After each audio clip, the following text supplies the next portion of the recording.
सोचिए, दुनिया के दो सबसे पावरफुल लीडर्स नरेंद्र मोदी और व्लादिमीर पुतिन सिर्फ 24 घंटे में 3 बार मिले। डील्स हुई, हैंडशेक हुआ, ऑयल, डिफेंस, टेक कोऑपरेशन, सब पर बात हुई। लेकिन सबसे बड़ा सवाल यह है, S-500 मिसाइल डिफेंस सिस्टम और Su-57 स्टेल्थ फाइटर जेट पर चुप्पी क्यों?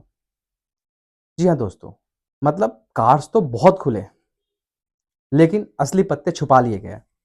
इसका क्या कारण रहा? इन सभी चीज़ों पर बात करेंगे।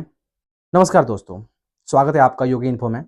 दोस्तों, आज की इस वीडियो में हम बात करेंगे मोदी पुतिन की 3 मुलाकातों का असली मीनिंग क्या रहा, कौन कौन सी डील हुई और आखिर सरकार ने S-500 और Su-57 जैसी हाईटेक डील अनाउंस क्यों नहीं की।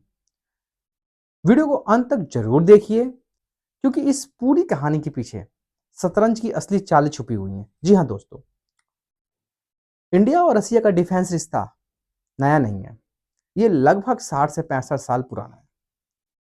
चाहे बात करें MiG-21 से लेकर ब्रह्मोस मिसाइल तक, रसिया ने हमेशा डिफेंस सपोर्ट किया है, इसमें कोई डाउट नहीं है। अब बात करते हैं कुछ की फैक्टर्स पे, जैसे इंडिया के लगभग 65 से 70% वेपन्स अब भी रशियन ओरिजिन है। रसिया ने इंडिया को S-400 मिसाइल डिफेंस सिस्टम दिया है, जिसे अमेरिका तक नहीं दे पाया। ब्रह्मोस दुनिया की तेज क्रूज मिसाइल है और ये इंडिया रसिया की जॉइंट वेंचर्स पे बनी है। मतलब रिश्ते सिर्फ कूटनीति नहीं, टेक्नोलॉजी, स्ट्रैटेजी और ट्रस्ट पर बने हैं दोस्तों। चलिए समझते हैं 5 बड़े कारण। पॉइंट 1, जियोपॉलिटिकल बदल रहा है दोस्तों। रसिया की यूक्रेन वॉर चल रही है, अमेरिका, नाटो, यूरोप सैंक्शन लगा रहे हैं। ऐसे में इंडिया रसिया के लिए बायर तो है ही, स्ट्रेटेजिकली और ग्लोबल बैलेंसिंग पावर भी बन रहा है। बात करते हैं पॉइंट 2, एनर्जी डील की। ये सबसे बड़ी ताकत है रसिया की। इंडिया रसिया से वर्ल्ड में सबसे सस्ता ऑयल खरीद रहा है और उसे रिफाइन के बाद सेम ऑयल यूरोप और एशिया को एक्सपोर्ट कर रहा है अच्छी कीमत पे। ऐसे में रसिया को बायर मिल रहा है और इंडिया को चीप फ्यूल। दोस्तों बात करें, ये एक विन विन सिचुएशन है दोनों कंट्रीज के लिए। अब बात करते हैं पॉइंट 3 की, डिजिटल एंड न्यूक्लियर एग्रीमेंट की। जी हाँ दोस्तों, कुछ कंफर्म डील भी हुई हैं, जैसे civil nuclear energy cooperation, AI और chip technology partnership, north south transport corridor expansion, rupee rouble trade framework. ये डील्स डिफेंस जितनी साइलेंट नहीं है, लेकिन फ्यूचर में इंडिया को नेक्स्ट टेक हब बना सकती है। जी हाँ दोस्तों, बात करते हैं पॉइंट 4 की, S-500 डिफेंस सिस्टम और Su-57 पर साइलेंस क्यों। इस चुप्पी के पीछे कुछ प्रमुख कारण हैं, जैसे यूएस प्रेशर और कार्सा का risk. America already S-400 defence system deal से नाराज था। ट्रायल ऑन गोइंग है, जैसे Su-57 का फाइनल प्रोडक्शन अभी भी फुल कैपेसिटी में नहीं है। S-500 अभी रूस खुद डिप्लॉय कर रहा है, एक्सपोर्ट करने की स्थिति में नहीं है। अब बात करते हैं diplomatic timing. Defence deal announce तब होती है जब पेपर फ्रेमवर्क कंप्लीट हो, हेडलाइन के लिए नहीं दोस्तों। कभी कभी साइलेंस ही स्ट्रॉन्गेस्ट सिग्नल होते हैं।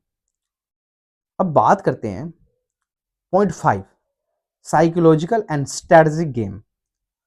पुतिन बार बार इंडिया का नाम ट्रस्टेड पार्टनर, स्ट्रेटेजिक ब्रदर के रूप में ले रहे हैं, और मोदी ने भी इनडायरेक्ट मैसेज दिया है, इंडिया अपनी फॉरेन पॉलिसी अपने इंटरेस्ट से चलाता है, ना कि किसी प्रेशर से। राइट।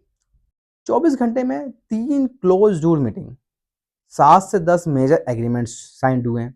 डिफेंस डील पब्लिक नहीं, लेकिन ऑनगोइंग एनडीए जरूर चल रहा है।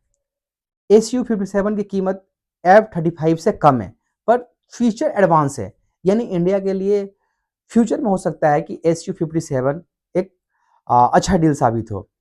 अब बात करते हैं S-500 मिसाइल डिफेंस सिस्टम की, जिसकी मारक क्षमता 600 किलोमीटर है। ये सैटेलाइट तक नष्ट कर सकता है।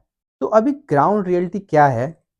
S-500 मिसाइल डिफेंस सिस्टम पर नेगोशिएशन चल रही है।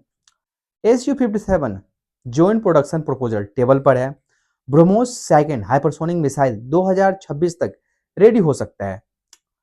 रसिया चाहता है कि इंडिया डिफेंस मैन्युफैक्चरिंग हब बने और ये इंडिया के लिए विन विन सिचुएशन है दोस्तों, क्योंकि इंडिया मेक इन इंडिया के थ्रू भी चाहता है कि वो एक आर्म्स मैन्युफैक्चरिंग में हब बने। मतलब साइलेंट मोड में बड़े डिसीजन कुक हो रहे हैं दोस्तों। ये मुलाकात सिर्फ फोटो सेशन या मीडिया शो नहीं थी, ये थी डिप्लोमेसी, डिफेंस स्ट्रेटजी और फ्यूचर पावर बैलेंस की ब्लूप्रिंट। और शायद इसलिए S-500 और Su-57 के पत्ते अभी भी नहीं खोले गए। क्यों? क्योंकि गेम अभी चल रहा है दोस्तों, खत्म नहीं हुआ है। आपकी राय क्या है कमेंट में जरूर बताएं। क्या इंडिया को Su-57 और S-500 मिसाइल डिफेंस सिस्टम खरीदना चाहिए या इंडिया को खुद की टेक्नोलॉजी बनानी चाहिए? अगर ये वीडियो इंटरेस्टिंग लगा हो तो लाइक करें, शेयर कीजिए और सब्सक्राइब करना बिल्कुल ना भूलें दोस्तों, क्योंकि हमारी कोशिश है आप तक सच और फैक्ट्स पहुंचाना। नमस्कार दोस्तों, धन्यवाद।